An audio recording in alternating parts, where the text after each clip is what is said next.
Welcome to our YouTube channel. നമ്മൾ last ക്ലാസ്സിൽ ഒരു ചോദ്യമായിട്ടാണ് കംപ്ലീറ്റ് ചെയ്തത്. എന്താണ് ആ ചോദ്യം? Okay. Now let us examine how the Renaissance influenced the different spheres of social life. നവോത്ഥാനം വിവിധ മേഖലകളെ എങ്ങനെ സ്വാധീനിച്ചു എന്ന് നമുക്ക് പരിശോധിക്കാം. ഓക്കെ, എങ്ങനെയൊക്കെയാണ് സ്വാധീനിച്ചത്? അതിലേക്ക് നമ്മൾ വിശദമായിട്ട് പഠിക്കാൻ പോവുകയാണ്. Renaissance in literature. Petrarch AD 1304 to AD 1374 was one of the eminent writers of the Renaissance period. He is known as the father of Renaissance. The magnum opus of Petrarch is Secretum. എന്താണ് മനസ്സിലായത്? നവോത്ഥാന കാലത്ത് സാഹിത്യകാരന്മാരിൽ പ്രമുഖനായിരുന്നു Petrarch. അദ്ദേഹത്തിൻ്റെ കാലഘട്ടമാണ് AD 1304 മുതൽ AD 1374 വരെയാണ് അദ്ദേഹത്തിൻ്റെ കാലഘട്ടം. അദ്ദേഹത്തെ അറിയപ്പെടുന്നത് നവോത്ഥാനത്തിൻ്റെ പിതാവ് എന്നാണ്. പെട്രാർക്കിൻ്റെ ഏറ്റവും പ്രസിദ്ധമായ കൃതിയാണ് സീക്രട്ടം.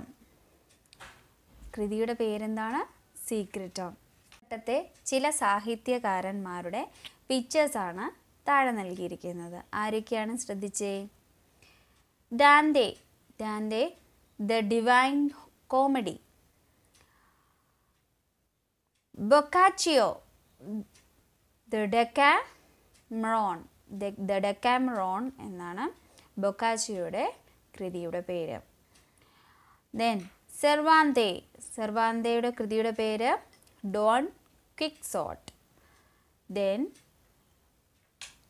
Erasmus the praise of folly എന്നീ സാഹിത്യകാരന്മാരുടെ പേരുകളാണ്, പിക്ചേഴ്സാണ് നൽകിയിരിക്കുന്നത്. Names of the major Renaissance writers are given in the following table. Fill up the corresponding columns with the names of their workers. Already നമ്മൾ ഡിസ്കസ് ചെയ്തതാണ്. അത് തന്നെ നമ്മൾ ടേബിൾ രൂപത്തിൽ എഴുതുകയാണ് വേണ്ടത്. ഓക്കെ, അത് ടീച്ചർ സ്ക്രീനിൽ കാണിക്കാം. Okay, listen.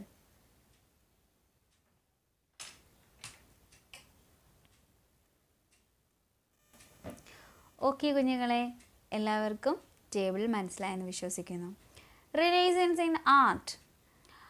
Renaissance in art means നവോത്ഥാനം കലയിൽ. ആദ്യം നമ്മൾ പഠിച്ചത് എന്താണ്? യെസ്, നവോത്ഥാനം സാഹിത്യത്തിൽ. ഇനി അടുത്തത് കല. The Renaissance spirit was most pronounced in painting. Leonardo da Vinci was one of the great painters of the period. The Mona Lisa and the Last Supper was his famous paintings. എന്താണ് മനസ്സിലായത്? നവോത്ഥാന കലകളിൽ ഏറ്റവും ശ്രദ്ധേയം ചിത്രകലയിലായിരുന്നു. Leonardo da Vinci ആയിരുന്നു ശ്രദ്ധേയനായ ചിത്രകാരൻ. Mona Lisa, അവസാനത്തെ അത്താഴം എന്നിവയാണ് അദ്ദേഹത്തിൻ്റെ പ്രശസ്തങ്ങളായ ചിത്രങ്ങൾ. The pictures of a few prominent Renaissance painters and their works are given below. നവോത്ഥാന കാലത്തെ പ്രധാന ചിത്രകാരന്മാരുടെയും അവരുടെ സൃഷ്ടികളുടെയും ചിത്രങ്ങളാണ് താഴെ കൊടുത്തിരിക്കുന്നത്. ശ്രദ്ധിച്ചേ, ആദ്യത്തെ പിക്ചർ ഏതാണ്?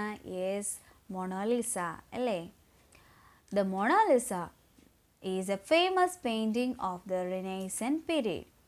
The mysterious smile of Mona Lisa has led to much discussions and debates. Leonardo da Vinci was one of the famous artists of the Renaissance period. Completed the painting in between AD 1503 and AD 1505. It is preserved in the Paris Museum. എന്ത് മനസ്സിലാക്കി? Yes, Mona Lisa is the famous നവോത്ഥാന period കാലഘട്ടത്തിലെ ഏറ്റവും പ്രസിദ്ധമായൊരു painting ആണ്, ചിത്രകലയാണ് മൊണാലിസയുടേത്. ആരാണ് ആ പിക്ചർ വരച്ചിരിക്കുന്നത്? യെസ്, ലിയോനാർഡോ ഡാവിഞ്ചിയാണ് വരച്ചിരിക്കുന്നത്. റിനൈസൻസ് പീരീഡിൽ നവോത്ഥാന കാലഘട്ടത്തിൽ ഏറ്റവും കൂടുതൽ ഡിസ്കഷനും ഡിബേറ്റും നടന്ന ഒരു ചിത്രമാണ് മൊണാലിസ പെയിൻറ്റിംഗ്. അത് ഏത് കാലഘട്ടത്തിലാണ് കംപ്ലീറ്റ് ചെയ്തത്? AD 1503 തൊട്ട് 1505 വരെയുള്ള കാലഘട്ടത്തിനിടയ്ക്കാണ്, ബിറ്റ്വീൻ കാലഘട്ടങ്ങളുടെ ഇടയിലാണ് ഈ ചിത്രം കംപ്ലീറ്റ് ചെയ്തത്. ഇത് പാരീസിലെ മ്യൂസിയത്തിൽ ഇപ്പോൾ സ്ഥിതി ചെയ്യുന്നു. മനസ്സിലായ കുഞ്ഞുങ്ങളെ? അതുകൂടാതെ അടുത്ത പിക്ചർ ശ്രദ്ധിച്ചേ. ലിയോനാർഡോ ഡാവിഞ്ചിയുടെ അടുത്ത പിക്ചറാണ് ദ ലാസ്റ്റ് സപ്പർ, അവസാനത്തെ അത്താഴം. കൂടാതെ ചില ചിത്രകാരന്മാരുടെ ചിത്രങ്ങൾ നൽകിയിരിക്കുന്നു താഴെ, അവരുടെ വർക്കുകളും. മൈക്കലാഞ്ചലോ ദ ലാസ്റ്റ് ജഡ്ജ്മെൻറ്റ് അല്ലേ? Raphael the school of Athens. The excellence in art was not limited to painting. In course of time, sublime works are created in the fields of architecture, sculpture and music. The prominent sculptors and architects and their works can be identified from the following pictures. താഴെ നൽകിയിരിക്കുന്ന pictures നമുക്ക് ശ്രദ്ധിക്കാം. എന്താ കുഞ്ഞുങ്ങളെ മനസ്സിലായത്? ചിത്രകലയിൽ മാത്രമല്ല മറ്റു കലാരംഗങ്ങളിലും വലിയ മുന്നേറ്റമുണ്ടായി. ഏത് കാലഘട്ടത്തിൽ? നവോത്ഥാന കാലഘട്ടത്തിൽ. ശില്പവിദ്യ, വാസ്തുവിദ്യ, സംഗീതം മുതലായ മേഖലകളിലാണ് ഉദാത്ത സൃഷ്ടികളുണ്ടായിരിക്കുന്നത്. വാസ്തുവിദ്യയിലും ശില്പവിദ്യയുടെയും പ്രധാന കലാകാരന്മാരുടെ ചിത്രങ്ങളാണ് താഴെ നൽകിയിരിക്കുന്നത്. ഒന്നാമതായി നൽകിയിരിക്കുന്നത് ആരുടെ പിക്ചറാണ്? Yes, Lawrence Ghiberti, the door of the Florence Baptistery. Then next നൽകിയിരിക്കുന്നതോ ഡൊണാറ്റലോ ഗട്ടാമിലീത്ത, അദ്ദേഹത്തിൻ്റെ വർക്കിൻ്റെ പേരാണ് ഗട്ടാ മെലീത്ത. ഇത് ഈ ആർട്സ്, റിനൈസൻസ് ഇൻ ആർട്സ്, കുറേ പിക്ചേഴ്സും കുറേ കലാകാരന്മാരുടെ പേരുകൾ നമ്മൾ പഠിച്ചു. അതൊരു ടേബിളാക്കി മാറ്റാനാണ് താഴെ നൽകിയിരിക്കുന്നത്. Examine the pictures and fill out the names of renaissance artist, their notable works and respective fields. Artist Lawrence Gilberti, അദ്ദേഹത്തിൻ്റെ പേരവിടെ നൽകിയിരിക്കുന്നു. അദ്ദേഹത്തിൻ്റെ വർക്കിൻ്റെ പേരെന്താണ്? The door of the Florence ബാപ്റ്റിസ്റ്ററി.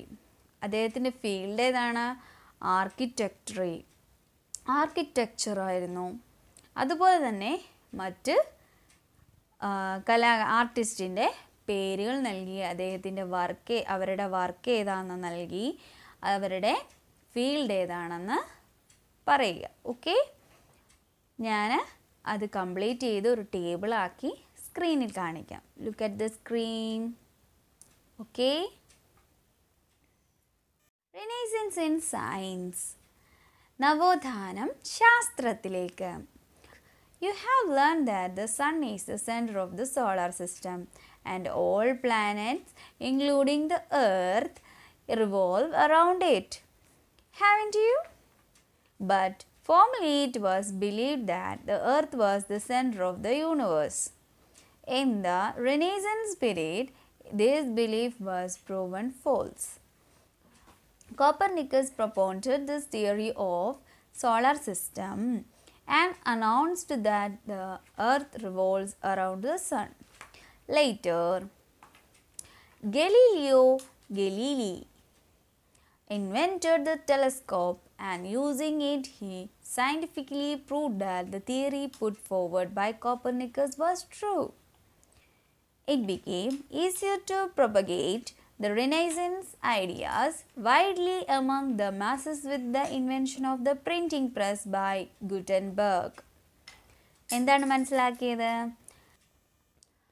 സൂര്യനാണ് സൗരയൂഥത്തിൻ്റെ കേന്ദ്രം എന്നും ഭൂമി ഉൾപ്പെടെയുള്ള ഗ്രഹങ്ങൾ സൂര്യനെ പ്രദക്ഷിണം വയ്ക്കുന്നുണ്ടെന്നും നിങ്ങൾ പഠിച്ചിട്ടുണ്ട്. എന്നാൽ ഭൂമിയാണ് പ്രപഞ്ചത്തിൻ്റെ കേന്ദ്രമെന്ന ധാരണയായിരുന്നു മുൻകാലങ്ങളിൽ ഉണ്ടായിരുന്നത്. ഈ ആശയം തെറ്റാണെന്ന് തെളിയിക്കപ്പെട്ടത് നവോത്ഥാന കാലഘട്ടത്തിലാണ്. കോപ്പർനിക്കസ് എന്ന ശാസ്ത്രജ്ഞൻ സൗരയൂഥ സിദ്ധാന്തം ആവിഷ്കരിക്കുകയും സൂര്യനാണ് സൗരയൂഥത്തിൻ്റെ കേന്ദ്രമെന്ന് സ്ഥാപിക്കുകയും ചെയ്തു. ഗുട്ടൻബർഗ് അച്ചടി യന്ത്രം കണ്ടുപിടിച്ചതോടെ നവോത്ഥാന ആശയങ്ങൾ കൂടുതൽ ജനങ്ങളിലേക്ക് വ്യാപിച്ചു. മനസ്സിലായ കുഞ്ഞുങ്ങളെ? Okay. The story of printing. The printing press was invented by a German blacksmith, Johannes Gutenberg, in 1439. It was made of replaceable wooden alphabets. The invention of printing created a new reading culture. This resulted in revolutionary changes in the diffusion of knowledge. Gradually, the technology spread to other continents. എന്താ മനസ്സിലായേ? അച്ചടിയുടെ കഥ. 1439 ജർമ്മനിയിലെ ലോഹപ്പണിക്കാരനായിരുന്ന Johannes ഗുട്ടൻബർഗാണ് അച്ചടി യന്ത്രം കണ്ടുപിടിച്ചത്. മരം കൊണ്ട് നിർമ്മിച്ച ഇളക്കി മാറ്റാവുന്ന അക്ഷരങ്ങൾ ഉപയോഗിച്ചായിരുന്നു ഈ യന്ത്രം നിർമ്മിച്ചത്. അച്ചടി യന്ത്രത്തിൻ്റെ കണ്ടുപിടുത്തം വായനയുടെ പുതിയ ലോകം തുറക്കുകയായിരുന്നു. നവോത്ഥാന കാലഘട്ടത്തിൽ മനുഷ്യരുടെ ആശയവിനിമയത്തിന് ഇത് വിപ്ലവകരമായ മാറ്റങ്ങളാണ് കാരണമായത്. ഗുട്ടൻബർഗിൻ്റെ അച്ചടി സാങ്കേതിക വിദ്യ ലോകത്തിൻ്റെ ഇതര ഭാഗങ്ങളിലേക്കും വ്യാപിച്ചു തുടങ്ങി.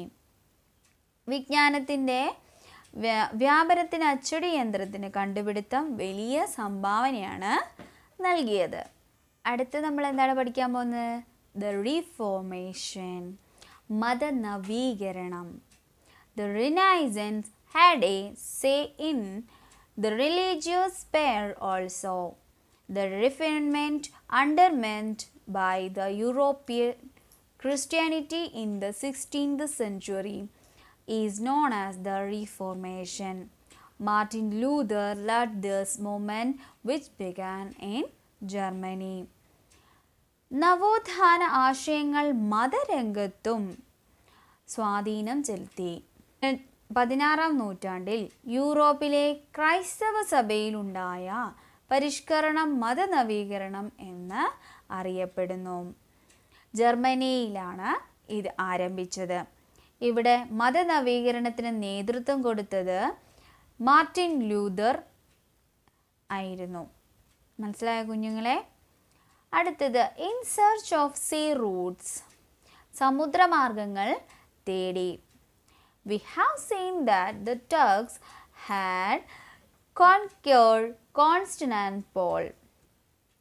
This dismantled the trade relation between Europe and Asia and necessitated the European traders to discover new sea routes to Asia.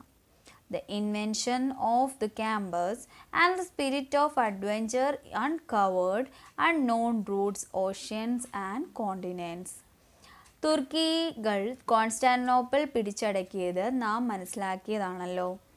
ഇതേ തുടർന്ന് ഏഷ്യൻ രാജ്യങ്ങളും യൂറോപ്പും തമ്മിൽ നിലനിന്നിരുന്ന വ്യാപാര ബന്ധങ്ങൾക്ക് ഉലച്ചിൽ തട്ടി.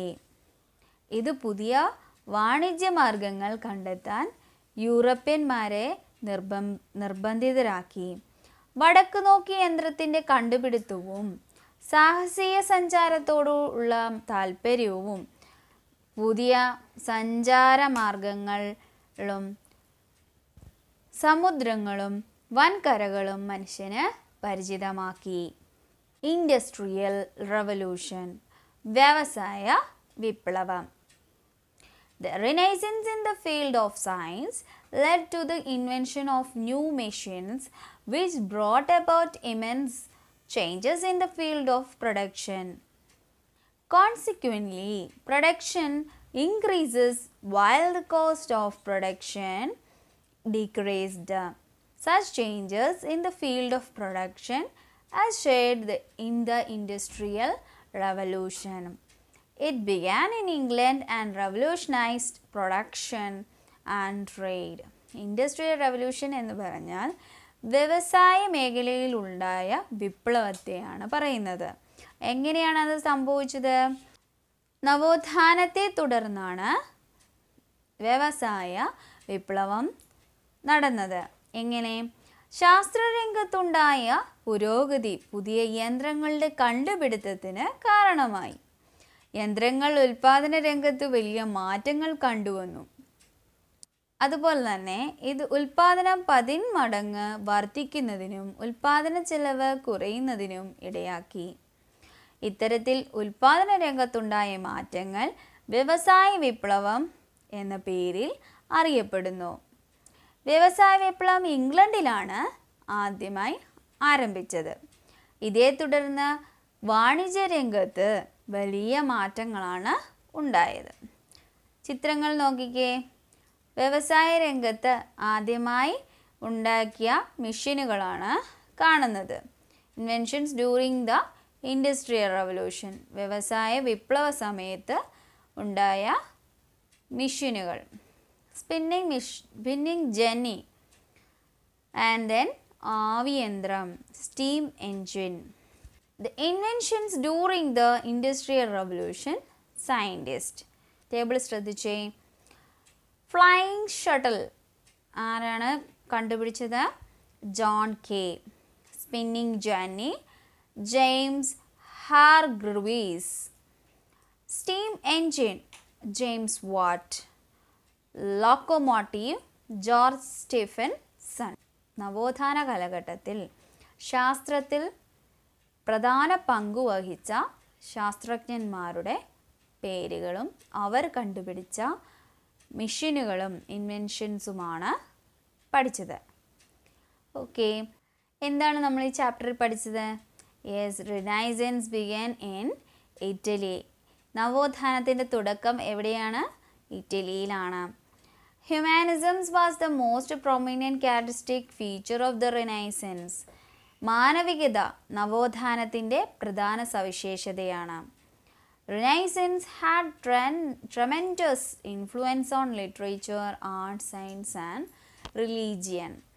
സാഹിത്യം, കല, ശാസ്ത്രം, മതം എന്നീ രംഗങ്ങളിൽ നവോത്ഥാനം സ്വാധീനം ചെലുത്തി. New sea routes were discovered and as a result the European reached different continents. കടൽ വഴിയുള്ള കച്ചവട പാതകൾ കണ്ടെത്താൻ ശ്രമിക്കുകയും അതുവഴി യൂറോപ്യന്മാർ പല ഭൂഖണ്ഡങ്ങളിലും എത്തിച്ചേരുകയും ചെയ്തു. Industrial Revolution brought about changes in the field of production. വ്യവസായ വിപ്ലവം ഉൽപാദന രംഗത്ത് മാറ്റങ്ങൾ സൃഷ്ടിച്ചു. എല്ലാവർക്കും ലെസൺ മനസ്സിലായെന്ന് വിശ്വസിക്കുന്നു. അടുത്ത ക്ലാസ്സിൽ കാണാം. ബൈ.